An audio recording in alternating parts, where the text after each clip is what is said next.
नमस्कार, मैं राकेश वर्मा आप सभी का स्वागत करता हूं आपके अपने परिवार एशियन गुरुकुल पर। बिहार में आप नियोजित शिक्षकों को राज्यकर्मी का दर्जा प्रदान करने हेतु 26 फरवरी 2024 से 6 मार्च 2024 तक क्षमता परीक्षा फेज 1 का आयोजन किया गया था। आप जितने भी क्षमता परीक्षा उत्तीर्ण लगभग 1,87,000 शिक्षक शिक्षिकाएं हैं, आपका काउंसलिंग 1 अगस्त 2024 से आरंभ होने हैं। आप में से किन शिक्षकों का किस तिथि के किस स्लॉट में काउंसलिंग होने हैं, इसकी सूचना आपको आपके मोबाइल नंबर पर, जो रजिस्टर्ड मोबाइल नंबर है, आपको इस शिक्षा कोष पोर्टल पर शिक्षा विभाग के ऑफिशियल वेबसाइट पर प्राप्त हो जाएंगे। आपको वहां से जिस सूचना प्राप्त करके और तय तिथि के तय स्लॉट में जाकर के आप अपना काउंसलिंग कराएंगे। यदि आप चूक जाते हैं, विषम परिस्थिति में छूट जाता है, तो अलग से शेड्यूल जारी किया जाएगा, उस समय आप जाकर के करा लेंगे। सबसे बड़ा सवाल है कि कौन कौन से डॉक्यूमेंट्स आपको लेकर के जाने हैं। अलग अलग ग्रेड के लिए अलग अलग डॉक्यूमेंट्स की आवश्यकता होती है। आप जब क्षमता परीक्षा हेतु आवेदन कर रहे होंगे तो आप डॉक्यूमेंट्स अपलोड किए होंगे। आपने उस ऑनलाइन आवेदन का हार्ड कॉपी प्रिंट आउट करके अपने पास जरूर रखे होंगे।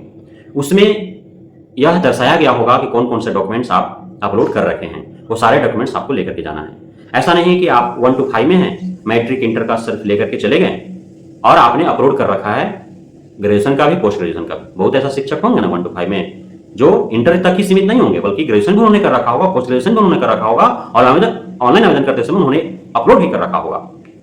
लेकिन अब काउंसलिंग के समय वे ले जाना ही भूल गए तो फिर आपका नहीं होगा। जो डॉक्यूमेंट्स आपने अपलोड किया हो, सारे डॉक्यूमेंट्स आपको लेकर के जाने हों। 1 to 5 में है मैट्रिक इंटर का, ये तो अनिवार्य है। यदि आपने अपलोड कर रखा है ग्रेजुएशन पोस्ट ग्रेजुएशन का, तो वो भी अनिवार्य है। आपका डीएलएड का, बीएड 1 to 5 में चलेगा नहीं। अच्छा, अब यहां पे सवाल उत्पन्न होता है कि जो बीएड धारी हैं वो छठे चरण में 1 to 5 में कार्यरत हैं, तो उनका कैसे होगा? तो बीएड लेकर के जाएंगे, क्योंकि उनको क्षमता परीक्षा में बैठने दिया गया था, उनको बाहर नहीं किया गया था, तो उनका काउंसलिंग उसी आधार पर होंगे, तो वो लेकर के जाएंगे। बाकी अन्य जो हैं, जो डीएलएड है, डीएलएड लेकर के जाएंगे। सीटेट पेपर 1 या दक्षता परीक्षा से संबंधित या फिर बीटेट पेपर 1 आपको लेकर के जाना है। यदि आप 6 to 8 में हैं तो मैट्रिक इंटर ग्रेजुएशन, चूंकि ग्रेजुएशन आपका रहेगा तभी 6 to 8 का शिक्षक बन सकते हैं। बीएड या डीएलएड दोनों में से कोई चलेगा यहाँ पे। और सीटेट पेपर 2 या दक्षता संबंधित प्रमाण पत्र 6 to 8 के लिए, या फिर आपका बीटेट पेपर 2 आपको लेकर के जाना है। सभी का मार्कशीट और सर्टिफिकेट अवश्य चाहिए। 9 to 10 में है तो आपको मैट्रिक का, इंटर का, ग्रेजुएशन का और बीएड का अंक पत्र, प्रमाण पत्र दोनों चाहिए। स्टेट पेपर 1 का अंक पत्र, प्रमाण पत्र चाहिए। प्रमाण पत्र नहीं है स्टेट पेपर 1 का तो अंक पत्र से काम चल जाएंगे।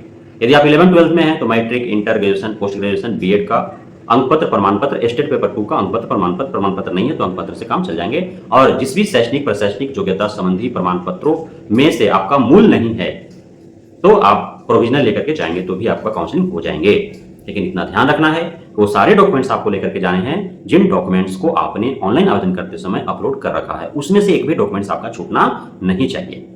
अब आते हैं कि अब कोई भी कार्य है तो बिना आधार का तो होगा नहीं, तो आधार कार्ड हर हाल में सभी की अति आवश्यक है, तो आप सभी को आधार कार्ड हर हाल में लेकर के जाने हैं। अब है कि जो आपने यदि आरक्षण ले रखा है, आप दिव्यांग हैं कि आप जातिगत आरक्षण ले रखे हैं या फिर आप आर्थिक रूप से कमजोर वर्ग का आरक्षण ले रखे हैं, तो उससे संबंधित प्रमाण पत्र आपको लेकर के जाने हैं। दिव्यांग कोटे से दिव्यांगता प्रमाण पत्र, आपने जातिगत आरक्षण लिया है तो OBC, NCL, EBC, SC, ST संबंधित प्रमाण पत्र। यदि आपने सामान्य वर्ग से होते हुए और आर्थिक रूप से कमजोर वर्ग से संबंधित आपने आरक्षण लेने का प्रयास किया है, उससे संबंधित आपने डॉक्यूमेंट्स अपलोड कर रखा है, तो ईडब्ल्यूएस आपको लेकर के जाने हैं। उसके बाद इतने सारे डॉक्यूमेंट्स तो एकदम मस्ट है। अब उसके बाद आप चूंकि नियोजित शिक्षक थे जब तक, तब तक आपको एसएसए से वेतन आपको दिए जाते थे। अब जो है आपका वेतन जो आएगा बीपीएससी शिक्षकों की भांति आएगा। इस हेतु प्रान नंबर जनरेट करना होगा, एचआरएमएस आपका आवेदन होगा। इसके लिए आपका पैन कार्ड हर हाल में आवश्यक है और आपका बैंक का पासबुक या कैंसल चेक, पासबुक या कैंसल चेक दोनों में से कोई एक हर हाल में आवश्यक है।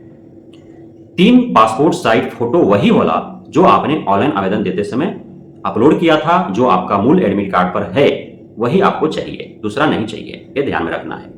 उसके बाद आपने जो आवेदन कर रखा है उस आवेदन का हार्ड कॉपी प्रति आपको लेकर के जाने हैं। और जो डीपीओ के पास आपने मूल प्रवेश पत्र जमा करा रखे थे, जो आपको बीआरसी से, बीओ से प्राप्त करने हैं, तो हर हाल में यदि सारे डॉक्यूमेंट्स हैं और मूल प्रवेश पत्र आपने नहीं बीआरसी से रिसीव किया, उसको नहीं ले गए, तो फिर आपका काउंसलिंग नहीं हो जाएगा, सारे डॉक्यूमेंट्स रद्दी हो जाएंगे।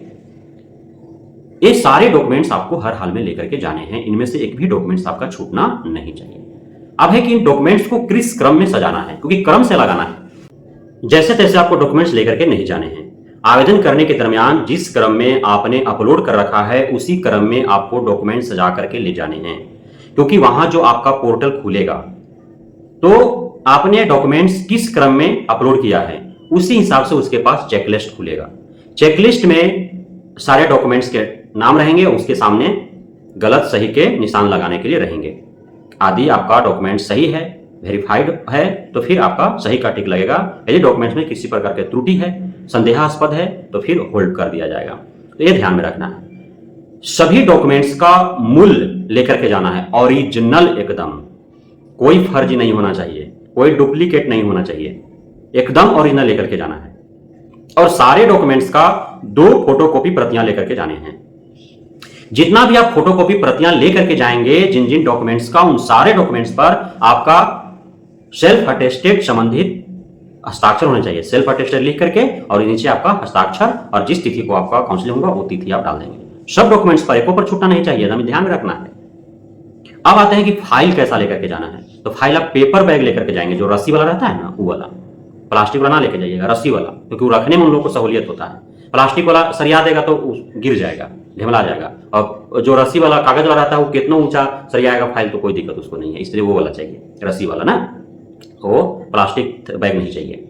अब आपको जो फाइल आप देंगे उस पर एक व्हाइट पेपर चिपका करके या फिर व्हाइट पेपर पर आप अपना नाम, अपना पिता का नाम, अपना कैटेगरी, किस ग्रेड में है, आप नियोजित के तौर पर आपका शिक्षक का आपका योगदान जो तिथि था वो योगदान तिथि, किस वर्ष आपने योगदान लिया नियोजन इकाई के तौर पर वो आपका, उसके बाद सक्षमता परीक्षा का रोल नंबर, रजिस्ट्रेशन नंबर, पूरा एड्रेस और आपका मोबाइल नंबर, ईमेल आईडी, इतना सारा लिख करके आपको चिपका देना है स्पष्ट एकदम, कि उसको दूर से ही पहचान में आए कि आपका फाइल है।